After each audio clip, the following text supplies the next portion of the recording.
Hey everyone, welcome back to another Roman Reacts. We're here tonight to watch another video for you today. This one is from Endymion. It's basically talk about Henry Cavill's talk about Warhammer 40k, and and there's a couple other things that he's going to be talking about, and that's going to be a little, I understand, controversial, but at the same time, it's important to learn about what's going on, and yeah, we're just going to be giving it a go and see what it's all about. So let's get right into it. Editor. All right, that's set and it's all good. So remember, be sure to leave a like and be sure to subscribe. This is interesting to say the least because I really I'm hoping for the 40k universe cinematic stuff to come out and be done well. No garbage stuff to just be filled in. Just go straight to the point of what made 40k awesome in the first place. So the Warhammer series in general. So here we go. 3, 2, 1. What's up, everyone? It's Endymion, and Merry Christmas to all. What a year this has been. There's been so many things that have happened which led to ruined franchises and terrible missteps. It would be crazy to compile them all. So I figured, why bother? Instead, this video will be full of positivity and hope, as the Warhammer 40k live-action universe has officially been given the go-ahead. And as the reports claim, it'll be a true adaptation of the source material. And Henry Cavill has confirmed he will not only stand ready to serve, but will lead the charge, giving the middle finger to woke Hollywood. Yeah. Beyond this, China's entire gaming industry has imploded overnight as well. That story is insane, and you might be thinking, wait, I thought he said this was a video full of good news. It is, dear viewer, but I'll explain that massive story later on. To begin, Games Workshop has officially given an update on the Warhammer 40k live-action universe, which of course was being spearheaded by Nerd King Henry Cavill, who is a massive, dedicated fan of the franchise. Okay. After all, this is the guy who almost missed his call to play Superman because he was too busy playing World of Warcraft. He truly is one of us, and if you follow this channel, you know that I'm a big fan of Henry. And I've always said that Hollywood has massively understated and ruined his potential with their moronic politics. After playing Superman and having the DCEU die a slow but appropriate death, and let's not forget Henry Saga playing the White Wolf Geralt of Rivia and how Netflix absolutely butchered that series into oblivion. And then the creator of Witcher confirming that when he reads his own work, he reads it in Henry Cavill's voice. Like, come on, dude. The loss of Henry as Geralt will never not annoy me to the ends of the earth. But as time goes on, things change, and while some companies aren't willing to learn from their mistakes, Henry has put his sights on Warhammer. And his goal is to make an authentic, true-to-life adaptation that rejects identity politics and the agenda as well. Which is not only rare these days, it's needed. Games Workshop released their statement, which said, and I quote, "Back in December last year, we announced Games Workshop and Amazon Studios had signed an agreement in principle to work together to bring the Warhammer 40k universe to screens big and small." Well, today we have an update, and it's one we've all been longing to hear. We've now signed the full agreement, and the next stage can begin. Now comes the fun part, working out all the creative details with our partners and getting the first script written and into production. What Warhammer 40k story should we tell first? Should we kick off with a movie or a TV show? Maybe both. All we can tell you right now is that an elite band of screenwriters, each with their own particular passion for Warhammer, is being assembled to help bring the setting and characters you love to the screen. This illustrious group will be championed by Henry Cavill, who stands ready to take his place as executive producer, bringing his pen, sword, and/or spear to the project. TV and film production is a mammoth undertaking.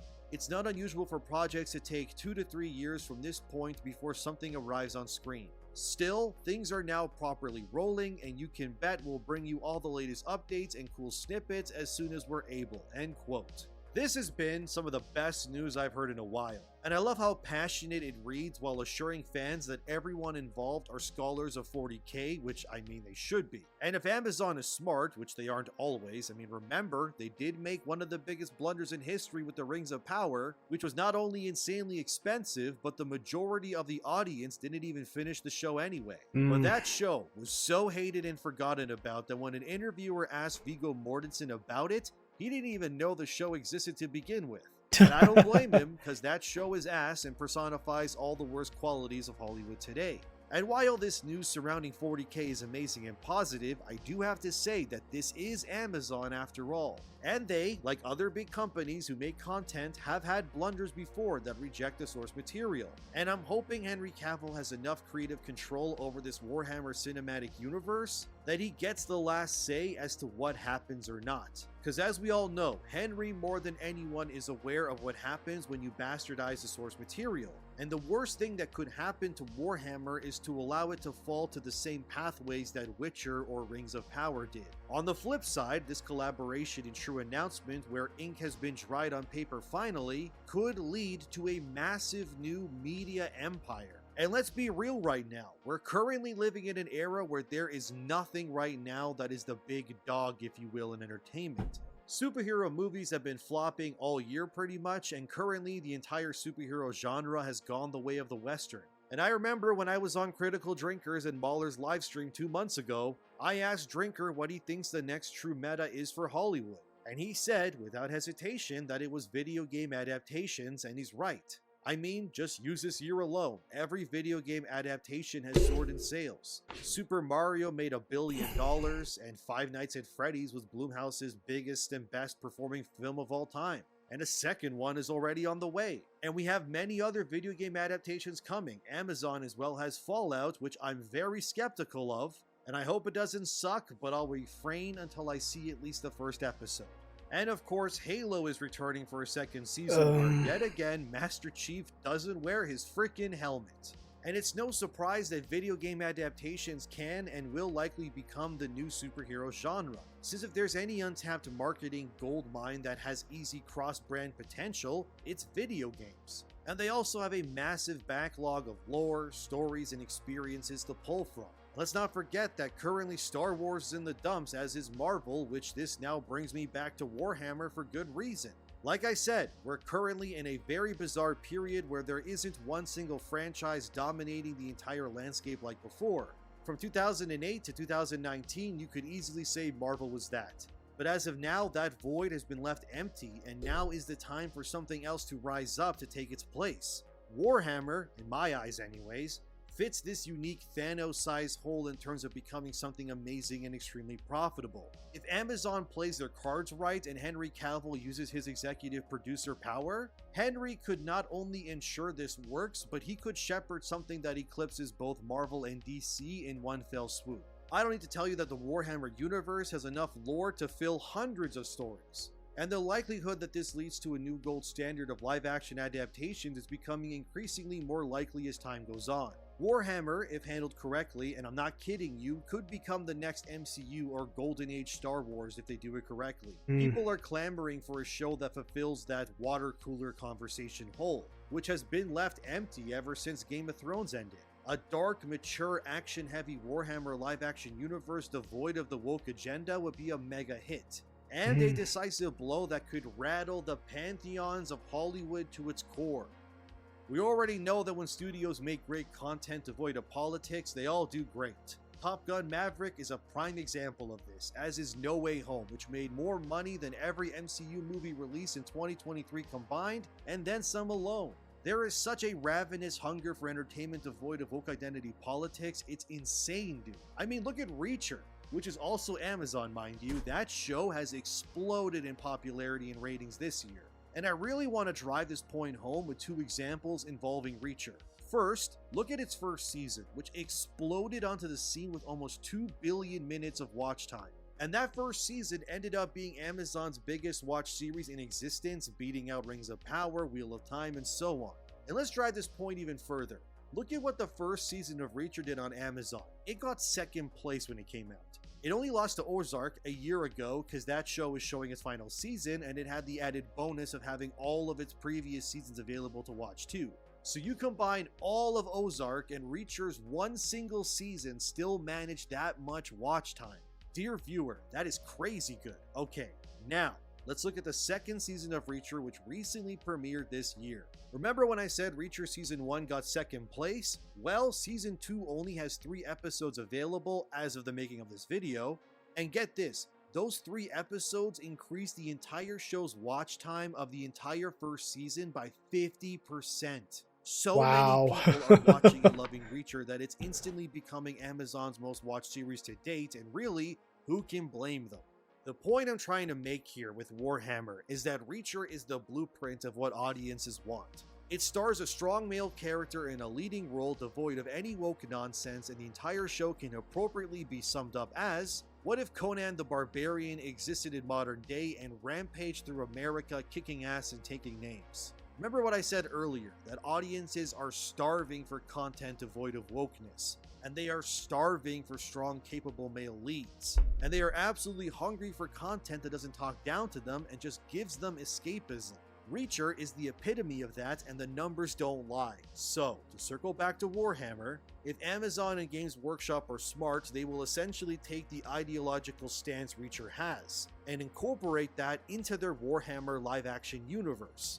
Because if Reacher can reach those numbers, I guess pun intended, then just imagine what something like Warhammer can, which adheres to both the fan bases of things like Star Wars, Marvel, and more, while also adhering to the strong male representation famine that this industry is currently lacking. If anyone at Amazon watches this, heed my words. If you want to take over Hollywood and the geek sphere overnight, you will make Warhammer 40k into the most based, badass escapism this world has ever seen. And not only will your numbers explode, the aftershock effect of hype will lead to Warhammer novels, lore bibles, and tabletops instantly all rushing to the top of bestsellers lists overnight. I can't stress this enough how perfect of a situation this can be for Amazon, Workshop, and Henry Cavill. They could change the industry overnight, and I say that with no hyperbole or anything. I truly do mean what I'm saying. And if they're smart, they'll do it, and then just imagine what that hype will do for the video game side of Warhammer. And all the games that already exist.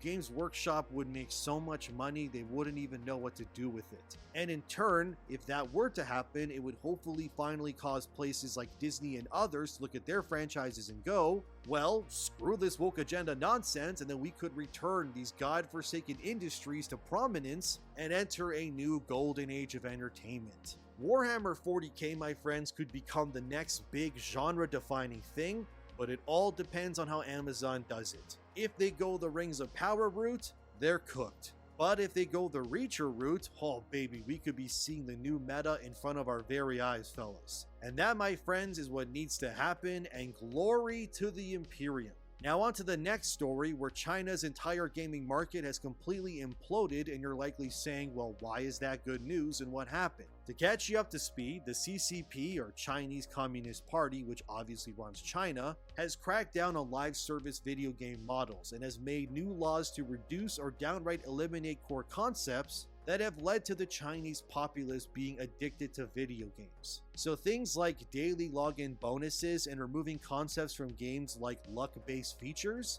which means things like loot boxes and the like, are being removed by the CCP because these concepts target Chinese children. And the CCP basically thinks the mass addiction to video games has led to their population becoming less motivated to work. And that weakens the nation because everybody is just playing these live service video games all the time. They're also forcing Chinese game companies and any game operating within their country to also implement spending limits, because too many people are throwing their wallets at these games. This wouldn't be the first time China has tried to limit their populace, since in 2021 they implemented a law where people under the ages of 18 weren't allowed to play video games during the later hours of the weekdays. And they are so serious about this that when these kids want to play, they have to scan their faces on their computers in order to make the game work. That's and just if the game wrong. recognizes you as a minor, too bad, kiddo, no games for you on weekdays. Not to mention that China has also imposed a law in 2021 to reduce or outright remove the depiction of effeminate men within games sold in their country.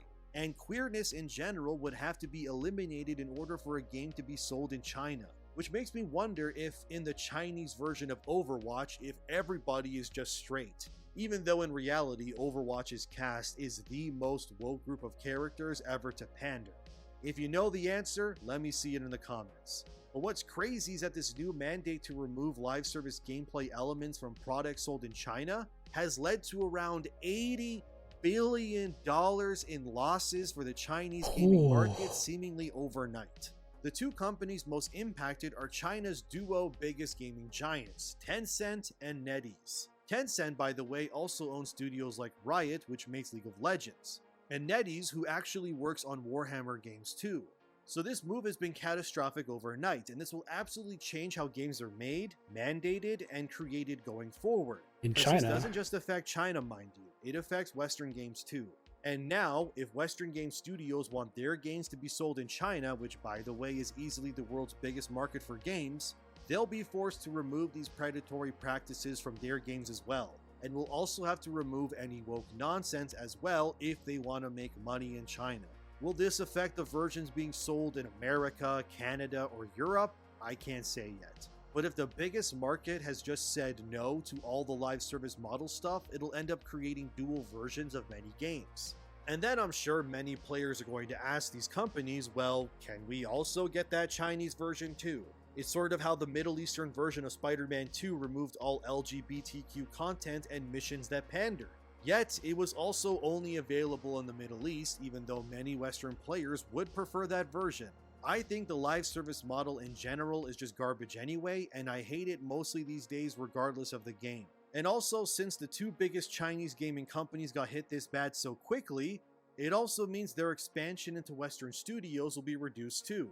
So why does that matter? And why is that good news, I hear you not asking, because I'm saying this to myself? Well, I'm glad you asked, because companies like Tencent and NetEase have their fingers in many Western studios' pies. And they obviously use their influence to make more games include these lucrative predatory practices in order to make money. So, if Tencent and NetEase aren't making nearly as much money due to their home country banning what makes them their profits, then they obviously won't have nearly as much cash to throw around when it comes to influencing the meta of Western games as much. Which could, hopefully in theory, lead to less games in the future being live service. Since why make your games live service when your biggest and most profitable demographic can no longer engage and spend like they used to? And we all know companies only know the language that is money anyway. So I don't know about you, but to me anyway, this is all great news. We could be seeing the live service model getting scaled back and less companies pushing these nonsense, live in our world, sign in and do daily challenges stuff. And maybe we can return back to more single player games and possibly reduce these balloon budgets on games too, and stop having years of roadmaps and releasing games in shitty states and fixing them over time. Basically, it's good news if you don't like live service games, which if you're like me, that's great. But this is where we stand, my friends. Henry Cavill is positioned to potentially overthrow the entire woke Hollywood meta with his based Warhammer series. And China has just destroyed the live gaming service model meta in the industry literally overnight with their changes. This is a video filled with nothing but good news in my opinion. Things are looking up, my friends, and let's keep the ball rolling. As always, thank you for watching. Like, subscribe, and share this video if you enjoyed it. Let me know what you think as always. Thanks to my patrons for their undying support as well. Question everything, have a wonderful day, and Merry Christmas and Happy Festivus. I'll see you in the next one. I can appreciate good work when there are people out there who are willing to read or go to the source material. And I have high hopes that this Warhammer stuff from Henry Cavill will do well. I know that there was I feel bad that he was in The Witcher, and he was trying to do his best, and like they pushed down, they didn't quite follow the material as they should. They just kind of wrecked the rest of the season, sort of thing. But and then for him in the DCU, the main DC universe, playing as Superman, they kind of shot themselves in their own foot for taking him away from that. And I think it's good on him for him to be able to expand out to other things, and him being a producer and basically a fan of Warhammer, basically a fan of us who enjoy the hobby and just playing true to what it is.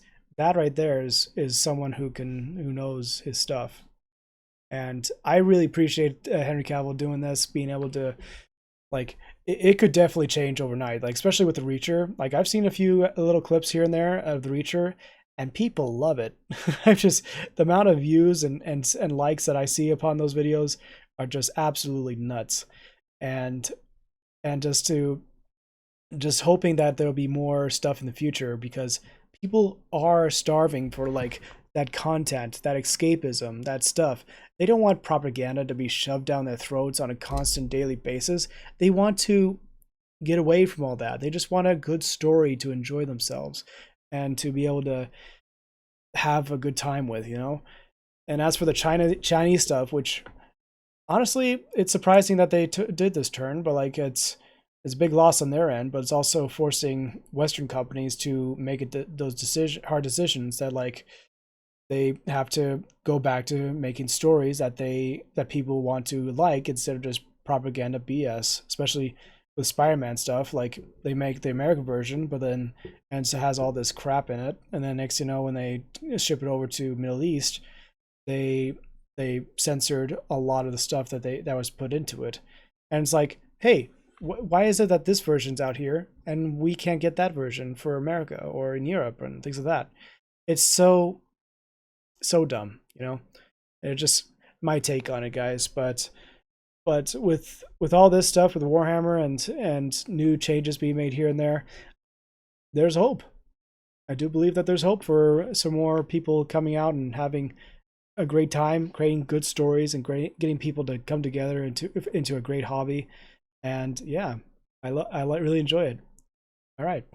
Anyway, that's it for me, guys. Hope you enjoyed. Hope you have a great time, and hope you're getting yourselves ready for new resolutions for the new year and all that. So, yeah, as always, thanks for watching. Romans, salute.